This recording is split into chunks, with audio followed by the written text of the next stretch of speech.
so far. I just went and got groceries and I did a Facebook Marketplace pickup. And the really fun news is that Colby is coming home. He's been gone for 10 days. And I tend to get a lot done when he's gone. You know, I like that part of it. But that also means I don't sleep very well. I'm just like, I don't know. I just don't feel myself. So he's coming home. He'll be here in a few hours. And I thought we would get ready for him together.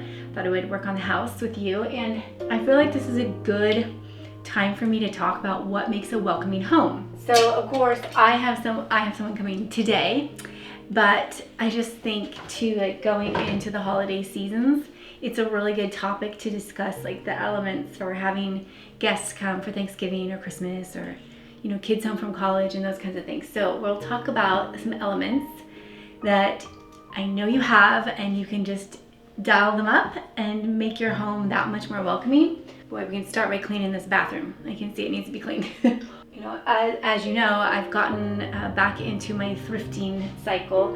It was tough there with COVID. I felt like, of course, prices went through the roof, and also like a lot of our thrift stores kind of got dangerous actually. And I wouldn't go in there. I wouldn't go into them alone. I would have to have Colby with me for me to like feel safe. So that was a big turnoff. I got sick of it, and I just took a break from it. And now since I'm back from Kristen Hoffman's house, which I showed you two of that, I'm all excited to like find a new way, you know, find a new way to get back into thrifting where it feels safe and it feels like it's actually worth my time and it's not completely overpriced. And anyway, so I just got back. I picked up this. It's really heavy. It has a piece of glass over it, but it's a tray. I also thought it could work for a piece of artwork. But can you see it says welcome? And it's embroidered.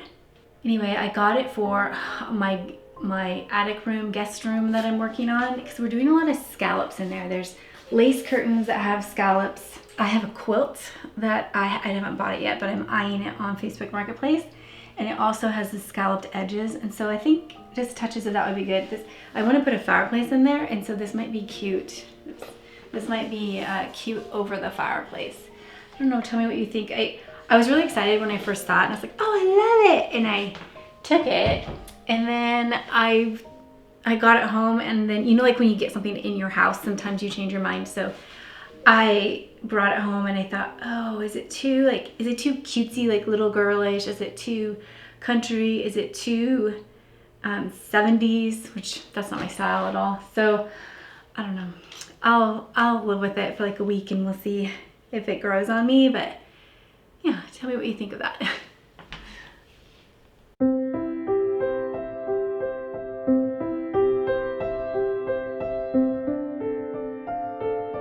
One of the things that I appreciate about when people come over to my house is it gives me that little kick in the pants to get some things finished, you know, little like loose ends that I want to deal with.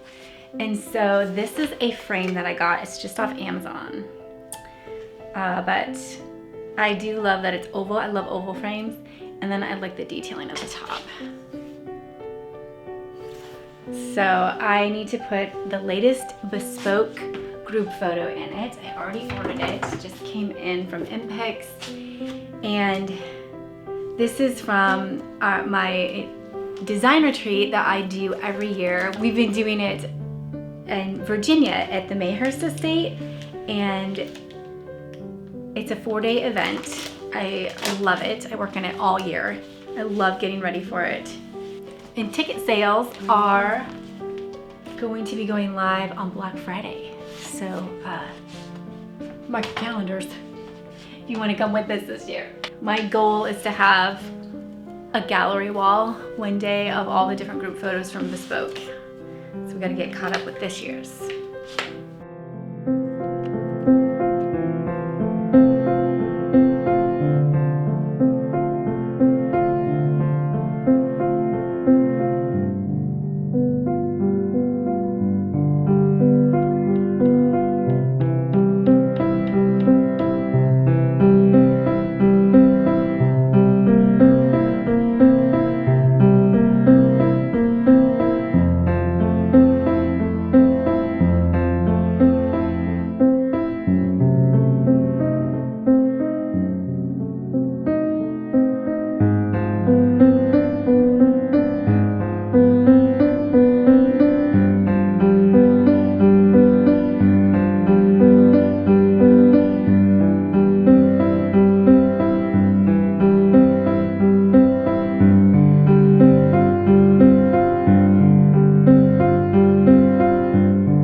Brooklinen fan for several years now, and they are known for their sheets. I think that's originally how they started out.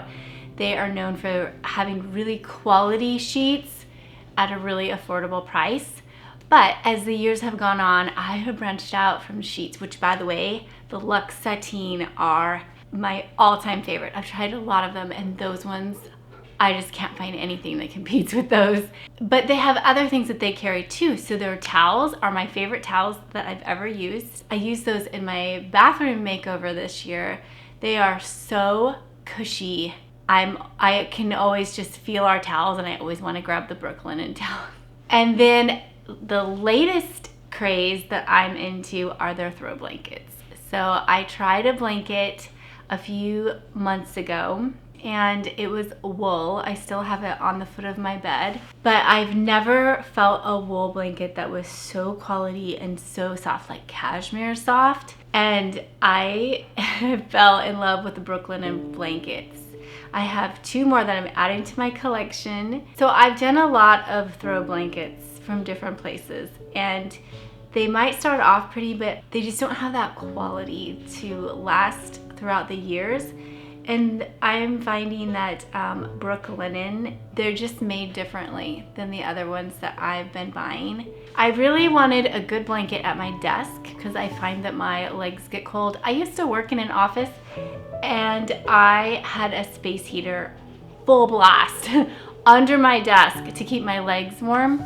And so I generally want something to keep my legs warm at a desk. And so now I have this beautiful blanket that is just, I don't have to go hunting for it. It's just part of my setup for work. And then I often find that I want a throw blanket when I'm sitting down here on this green couch. This is actually the other place that I do a lot of editing and sitting. I like just being in the center of the house this way. And so we'll work here. And then I find I also would like a blanket. So now I'm ready to go. You can hear Nala in the background. She's learned how to be a guard dog. She's good. Brooklinen has been tested and awarded by experts including Good Housekeeping, GQ, Wirecutter, and more. Their products are tried and true with over 200,000 5-star reviews and millions of happy customers who swear by them. You can get 15% off your first Brooklinen order. If you've never tried this company, I want you to try it, especially this time of year when you're wanting extra layers and coziness. Use my link in the description below and you'll get 15% off. Little design tip, if you didn't know, is to take your throw blanket in the middle, grab it in the middle like this, and then put the point at the back of the seat where you're putting it in. And then, I have my purse, but you could put a pillow over it, and then just kind of straighten out the bottom, the fringe and the blanket as it kind of cascades over the side. That's how you do a throw blanket. Or you can fold them really carefully and lay them, in a rectangle. Those are the 2 ways I like to do it. In the past, I have had really mixed feelings about people coming over. And I still have more comfortable scenarios than others. But I remember in my younger years, I either wouldn't open the door sometimes when people would come over, or I would be agonizing and I would just have overwhelming shame if people came over and I didn't feel like things were good enough. And God really convicted me on that years ago. I'm going to say that I don't get it right all the time still. But I felt like the Lord was saying years ago that, I don't know how God wants to use me that day with that person. And maybe last week, that person that's coming over, maybe unexpectedly, maybe they really were blessed to see the house all in order and smelling delicious, and just they needed to experience just a little slice of heaven, and just to give them hope that things could get better and just help them think clearer just by being in my home. But maybe this week they just need to see that I struggle with life as much as the next person, that life is really hard. and seeing that I'm behind on laundry and I need to vacuum, and I'm wearing the same outfit I wore yesterday, and how that makes them feel not alone. And sometimes God wants to use that side of us, and you just don't know. So just pray before you open the door that God will use you how He wants to use you.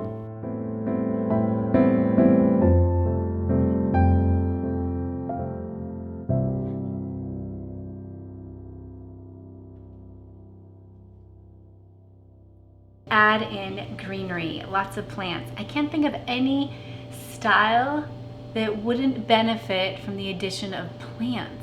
So I've just thrifted this for $4.49. I thought it would be cute for Christmas in the kitchen, but the more I look at it, the more I feel like it definitely looks fake, maybe because it's so small.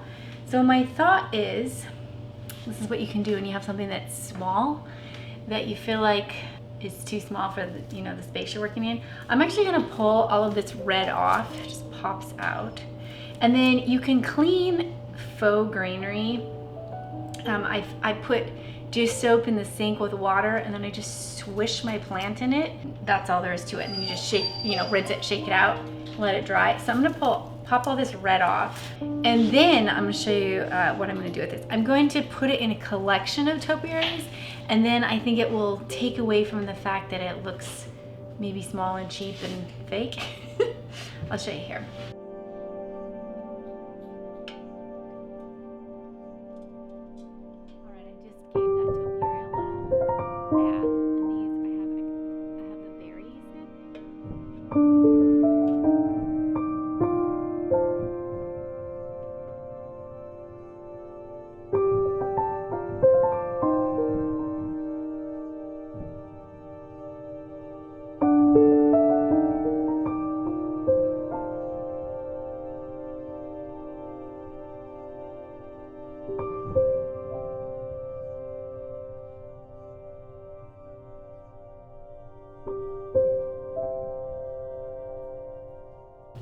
Another find that I got was this fern.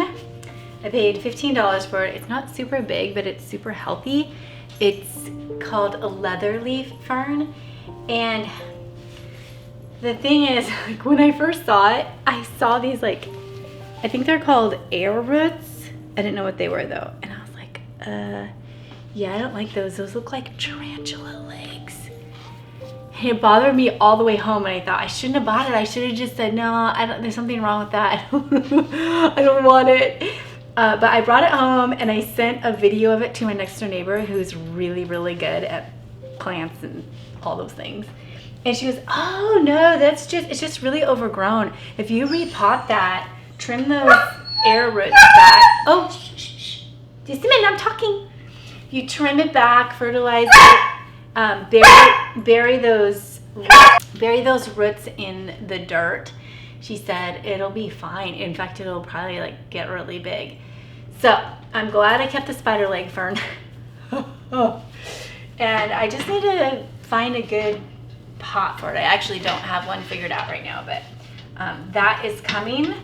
I'm excited, I'm hopeful, and we are getting real plants around here just slowly. It's just a process. That's the way gardening is. All gardening, indoor, outdoor.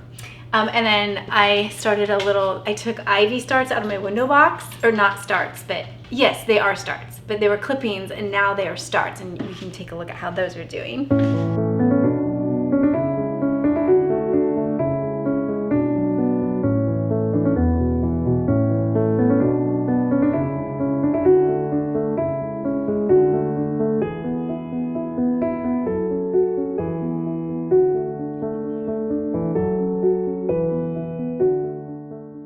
Number 4 is I added books for the same reason that I added some of these other pieces so far, is that books say that you're staying too, and you're going to be cozying up in a corner and enjoying good literature and learning.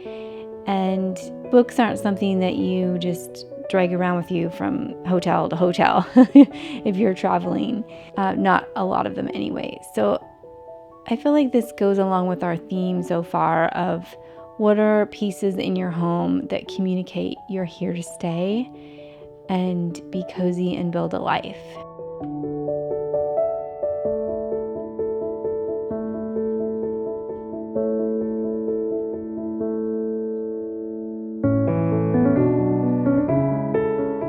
Number 5 is antique furniture. Now this, I don't feel like goes along with as much of I'm here to stay as that I value story. I value heritage. I value longevity. And also a lot of times antiques are a little beat up. And I feel like that communicates like, put your feet up, be comfortable, and people potentially will feel more welcome and relaxed in a setting like that, with some chippy paint and some worn leather and frayed rugs. It helps them not feel like they're in a museum and they're gonna break something or upset you. And it's especially fun when they're thrifted, because then you're extra relaxed about damages. I'm currently trying to find antiques for the attic room, and you just have to be really patient and wait for those perfect pieces. An antique is 100 years old or more, 100 plus. So that's a guideline there.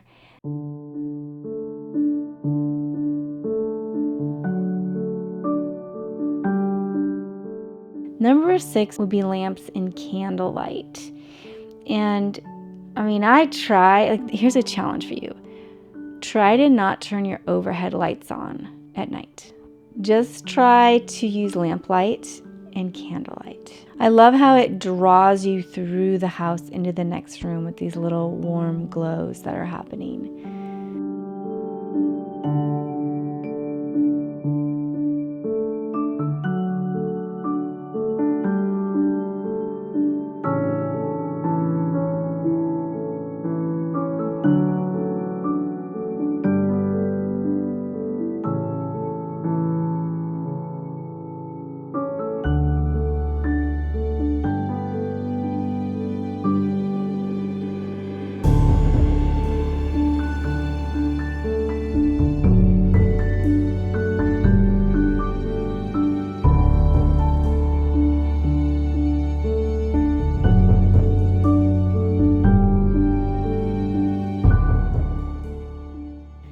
So I think that's enough to keep us busy for the next week.